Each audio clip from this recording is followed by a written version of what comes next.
Hello students, welcome to my YouTube channel Physics Arena. This is the second video of kinematics and we are discussing about motion in one dimension. So in last video we have discussed about equations of motion and discussed their numericals. Now we will discuss about motion under gravity. Motion under gravity is also an example of motion in one dimension. So let's see what is there inside this topic. तो बच्चों यहाँ पर हमें ये पढ़ना है कि अर्थ के सरफेस से जब कोई ऑब्जेक्ट को ऊपर थ्रो किया जाता है तो वो किस तरह का मोशन करता है। तो आप खुद सोचिए, अगर हम किसी भी ऑब्जेक्ट को 90 डिग्री पर इस तरह से वर्टिकली ऊपर को फेंकें, अब यहाँ पे हम वन डायमेंशन का मोशन पढ़ रहे हैं, मतलब एक ही डायरेक्शन में ऑब्जेक्ट मूव करेगा एट ए टाइम, तो इसलिए हम सिर्फ वर्टिकली अपवर्ड का ही बात करेंगे। किसी एंगल पे इस तरह से फेंकेंगे अगर, तो वो इस तरह से मूव करेगा, तो दिस बिकम्स अ प्रोजेक्टाइल। ये हमारा नेक्स्ट टॉपिक है। तो आज हम ये डिस्कस करेंगे, किसी ऑब्जेक्ट को अगर ऊपर को थ्रो किया, ऑब्वियसली सीधा जाएगा और सीधा ही आपके सर पर आके गिरेगा। तो इसी मोशन को हमें स्टडी करना है, इसी के बारे में डिस्कशन करना है। लेकिन इसमें मैं आपको एक चीज़ क्लियर कर दूं कि इसमें दो डायरेक्शंस इन्वॉल्व हैं। देखिए डायरेक्शन किस तरह का मतलब हुआ, एक अपवर्ड और एक डाउनवर्ड। जब बॉडी ऊपर की तरफ जा रही होगी तो हम उसे बोलेंगे अपवर्ड मोशन, अपवर्ड मोशन, और जब बॉडी वापस नीचे की तरफ आएगी तो हम उसे कहेंगे downward motion. Upward motion and downward motion. और ये मोशन जो है, इसके ऊपर एक फोर्स का इफेक्ट होता है जिसका नाम है फोर्स ऑफ ग्रेविटी, और उस फोर्स के लगने के कारण इस बॉडी में एक्सेलरेशन आती है जिसे कहते हैं acceleration due to gravity, that is g. और आप जानते हैं जी का वैल्यू अर्थ के सरफेस पे कितना होता है, 9.8 metre per second square.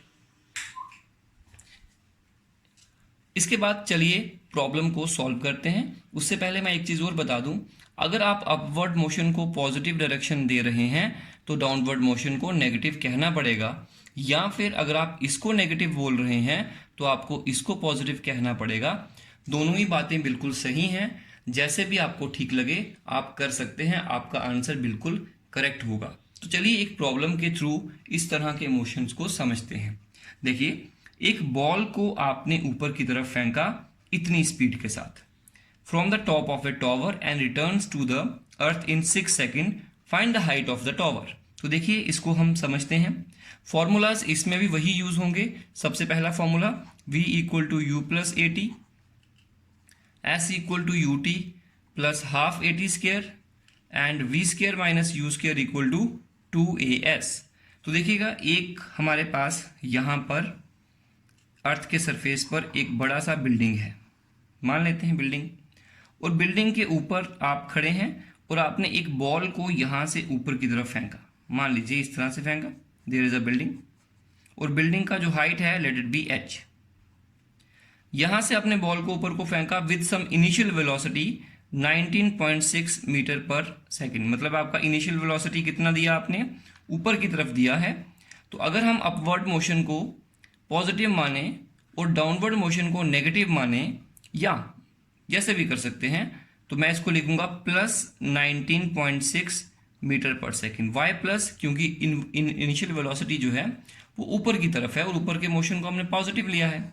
Okay, now फिर वो बॉडी जब ऊपर जाएगी, आप जानते हैं ऊपर जाके रुकेगी और वापस वो नीचे आके यहाँ गिरेगी, और यहाँ से फेंकने के बाद जब वो नीचे हिट करती है ग्राउंड को, इसमें टाइम कितना लगता है, टोटल टाइम जो पूरे मोशन में हुआ वो है 6 सेकेंड। टाइम नेगेटिव पॉजिटिव नहीं ले सकते, तो वो तो टाइम 6 सेकेंड है। उसके बाद और इम्पोर्टेंट चीज़ क्या है यहाँ पर, तो उसने यहाँ पे ऐसे टर्न किया, ये एक्चुअली मैं आपको जानबूझ के टर्न दिखा रहा हूँ। एक्चुअली बॉडी बिल्कुल सीधी जाएगी ऊपर से और सीधा नीचे आएगी, जैसे मैंने यहाँ पे दिखाया था, ऊपर गई नीचे गई। यहाँ पे सिर्फ समझाने के लिए मैंने ऐसे कर्व बनाया हुआ है। ओके, आपके पास आ गया। अब बताओ डिस्प्लेसमेंट कितनी की उसने। तो डिस्प्लेसमेंट जो होती है वो होती है इनिशियल पोजीशन और फाइनल पोजीशन के बीच का स्ट्रेट लाइन डिस्टेंस। तो स्ट्रेट लाइन डिस्टेंस तो ये हुआ फिर नीचे की तरफ। देखिए बेशक वो ऊपर जाके वापस आई है, लेकिन डिस्प्लेसमेंट क्या है, तो डिस्प्लेसमेंट होता है straight line distance between initial and final position, तो यहाँ से ऊपर गई, यहाँ आके गिरी इस लेवल पे, तो ये जो डिस्टेंस होगा यहाँ से यहाँ तक का इनिशियल, ये फाइनल पोजीशन, ये इनिशियल पोजीशन, दोनों के बीच में सीधा डिस्टेंस जो होगा उसे कहेंगे डिस्प्लेसमेंट, और वो तो h है, जितना हाइट होगा टॉवर का, और उसको नीचे की तरफ लेना पड़ेगा, यहाँ से यहाँ को, और नीचे की तरफ आप नेगेटिव लेते हैं तो -h लिख लीजिएगा, तो डिस्प्लेसमेंट कितनी है -h। Okay done. तो चलिए स्टार्ट करते हैं। कौन सा फॉर्मूला इनमें से यूज करेंगे, एक चीज और बता देता हूं, एक्सेलरेशन ड्यू टू ग्रेविटी कितनी है इस पर, ए का वैल्यू कितना है, दैट इज इक्वल टू जी, उसको हम क्या मानेंगे, जी मानेंगे। तो लेट अस सपोज उसको हम जी, और एक्सेलरेशन ड्यू टू ग्रेविटी कहाँ को लगती है, डाउनवर्ड, इसलिए उसको क्या लिखेंगे -g, that is equal to -9.8 metre per second square. Okay, now using formula S equal to ut plus half at square. Okay, what is S? S is your -h. Done. Equal to u, that is 19.6, time that is 6. Okay, plus 1/2, acceleration कितनी है -9.8, और time कितना है, that is 6, again 6. Why? It's square actually. और यहाँ से जो h value आएगी, आप इसको सबको कैलकुलेट करें and you will get 58.8 metre. तो इस तरह से हम टॉवर की हाइट को कैलकुलेट कर सकते हैं। बस आपको ये ध्यान रखना है कि ऊपर जाने को क्या नेगेटिव लेना है या नीचे आने को नेगेटिव लेना है, फिर जो जो क्वांटिटीज जिस डायरेक्शन में होंगी उसको वही पोलैरिटी दीजिए और आपका प्रॉब्लम सॉल्व हो जाएगा। तो चलिए नेक्स्ट प्रॉब्लम पे चलते हैं। A stone is thrown vertically upward with a velocity of 4.9 meter per second.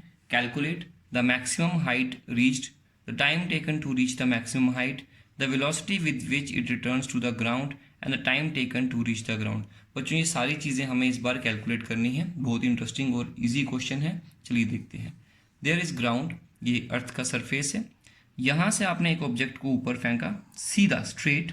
आप जानते हैं जब भी किसी चीज़ को ऊपर आप फेंकेंगे, थ्रो करेंगे विद सम इनिशियल वेलोसिटी, और जब शुरू में आपने उसको जिस स्पीड से फेंका वो स्पीड जो है that is equal to 4.9 metre per second.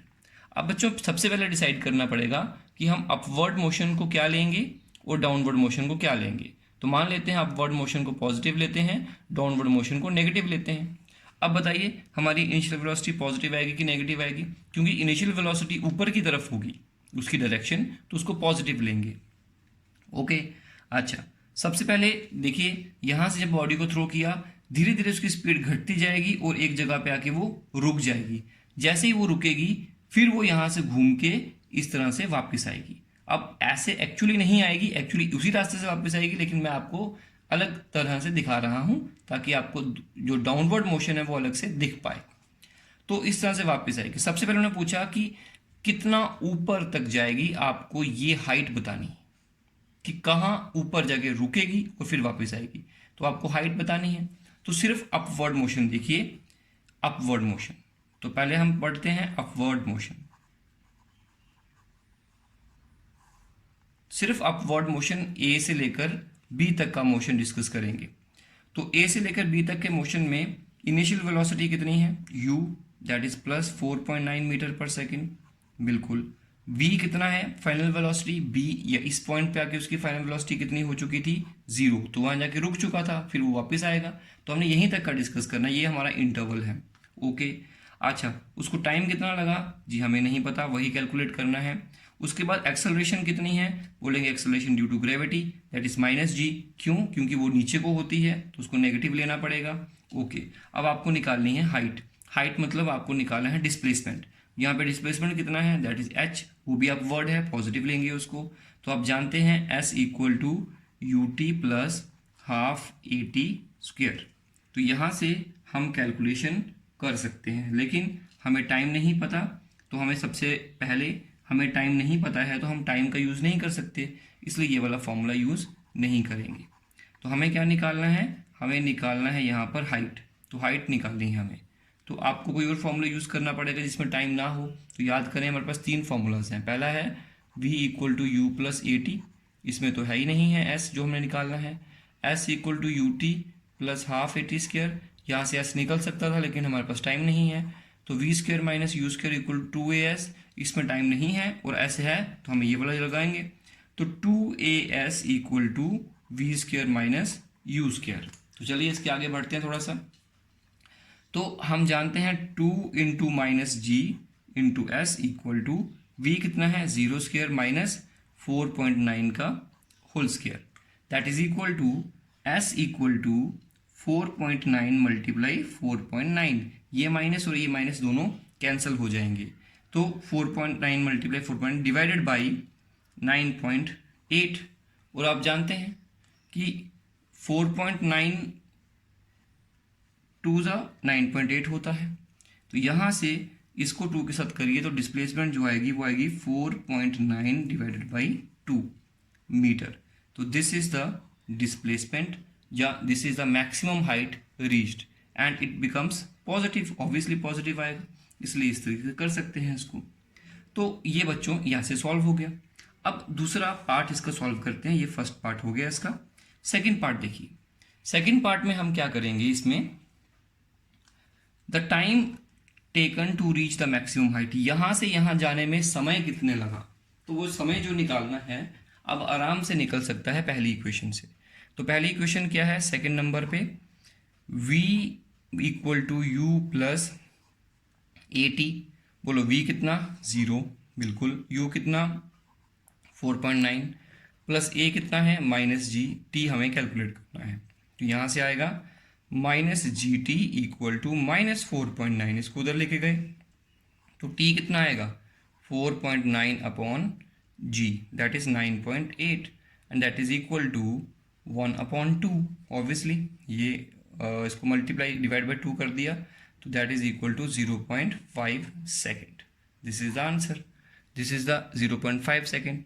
इसका जो आंसर आएगा मैं फिर भी लिख देता हूँ यहाँ पे, इसका जो ये रहेगा, इसका आंसर आएगा 1.225 मीटर, ये आंसर आएगा इसका डिवाइड करके। चलिए इसके बाद आगे बढ़ते हैं, ये हो गया नंबर 2 पार्ट भी सॉल्व। नंबर 3 पार्ट करते हैं इसका। ये पूछते हैं the velocity with which it returns to the ground, कितनी वेलोसिटी से वो ग्राउंड पे वापस गिरेगा, मतलब यहाँ पे जब उसने ज़मीन को हिट किया तो कितनी स्पीड से हिट किया ये बताना है। तो हमें अब कौन सा मोशन पढ़ना पड़ेगा, डाउनवर्ड मोशन डिस्कस करना पड़ेगा। डाउनवर्ड मोशन डिस्कस करना मतलब इधर से सी पॉइंट से डी तक या बी से सी, तो मोशन पढ़ना है B to C. B to C मतलब यहाँ से बॉडी आप देखो पहले ऊपर गई फिर ऊपर से नीचे को आएगी, आप ऊपर से नीचे का मोशन डिस्कस करेंगे। तो डाउनवर्ड मोशन जो हम डिस्कस करेंगे उसके दौरान यहाँ से बॉडी स्टार्ट हुई और यहाँ आई, तो उसकी इनिशियल वेलोसिटी कितनी है 0, ऑब्वियसली इस पॉइंट पे वेलोसिटी 0 थी, तो इस मोशन के लिए ये फाइनल पॉइंट है, इस मोशन के लिए ये इनिशियल पॉइंट है, तो इनिशियल वेलोसिटी इधर 0 है, इधर फाइनल वेलोसिटी 0 है। तो ये मोशन यहाँ से स्टार्ट हो रहा है, ये यहाँ से स्टार्ट हुआ था, यहाँ खत्म हुआ था, जहाँ से ये खत्म हुआ यहाँ से वो स्टार्ट हुआ, तो जो इसकी फाइनल वेलोसिटी थी वो इसकी इनिशियल वेलोसिटी होगी, दैट इज ये 0।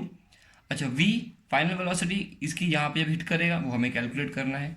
अच्छा एक बात याद रखना, कोई भी बॉडी जितना टाइम ऊपर जाने में लेती है उतना ही टाइम नीचे आने में लेती है, ये बात याद रखिएगा। अब time taken to reach the maximum position is equal to time taken to down get down, तो ऊपर जाने का और नीचे आने का टाइम सेम होता है, इसलिए टाइम हमें पता है 0.5 सेकेंड होगा।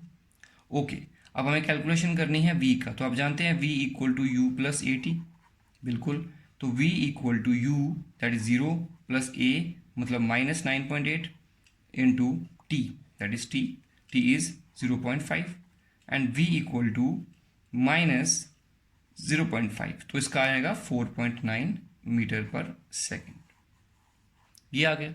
अब इसकी जो वेलोसिटी है वो माइनस में क्यों आई, क्योंकि डाउनवर्ड मोशन डाउनवर्ड डायरेक्शन में है, डाउनवर्ड डायरेक्शन में आंसर हमेशा कैसा आएगा नेगेटिव, ऑब्वियसली, तो इसका मतलब नीचे की तरफ है, हमने नेगेटिव लिया हुआ है। ओके, थर्ड केस भी हमारा सॉल्व हो गया। फोर्थ केस है time taken to reach the ground, obviously number 4। तो आप समझते हैं कि डाउनवर्ड मोशन में टाइम जो है वो वही आता है, तो इसको कैलकुलेट भी कर सकते हैं हम लोग, ऑब्वियसली यहाँ से ही हो जाएगा v equal to u plus a t, तो t equal to v minus u upon a that is t equal to v कितना है minus 4.9 minus 4.9, sorry it's actually, हाँ ठीक है, that is equal upon a, acceleration कितना है 9.8, 9.8 भी minus का ही होगा। तो टी इक्वल टू, ये यहाँ से माइनस, यहाँ से आप कॉमन लेके इससे कैंसिल कर दीजिए, यहाँ से आएगा आपका 9.8 upon 9.8 equal to 1 second. This is the answer. इसका मतलब ये हुआ कि यहाँ से जब आपने बॉडी को थ्रो किया, क्योंकि मैंने यहाँ पे इनिशियल वेलोसिटी कितनी लिखी u, यहाँ से बॉडी को थ्रो किया और वो ऊपर से होके वापस आई यहाँ तक, तो आप देखिए जाते समय कितना टाइम लगा, आधा सेकेंड, आते टाइम कितना लगा, आधा सेकेंड, टोटल कितना हो गया, 1 second. This is the answer. तो इस तरह से इन क्वेश्चंस को सॉल्व करते हैं आप, इस तरह से इस तरह के किसी भी क्वेश्चन को सॉल्व कर सकते हैं। तो अब नेक्स्ट क्लास में हम इसके आगे डिस्कस करेंगे। आज के लिए इतना ही।